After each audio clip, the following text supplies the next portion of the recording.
Eiropā mezoterapija ar panākumiem tiek pielietota daudzās medicīnas jomās.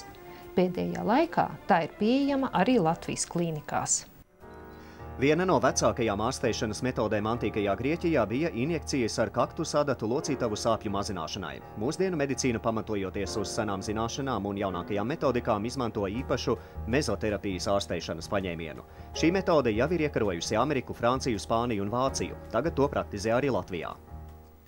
Mezoterapija tā ir ārstēšanas metode, ievadot medikamentus mazās devās zem ādas.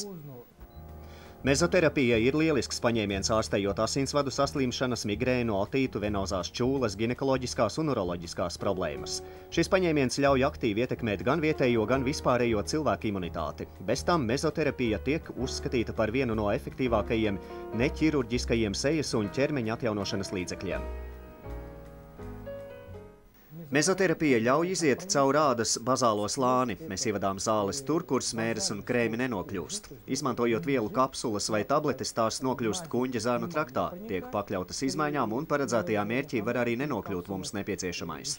Pie tam jūs jau zināt, ka daudzi preparāti izraisa blakus parādības.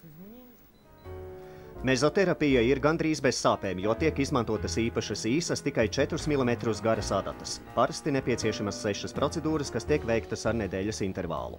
Bet dar atcerēties, ka ārstēšana necieš pašdarbību. Mezoterapijas ārstēšanas kurs var tikt noteikts tikai individuāli ar certificēta pieredzējuša ārsta palīdzību.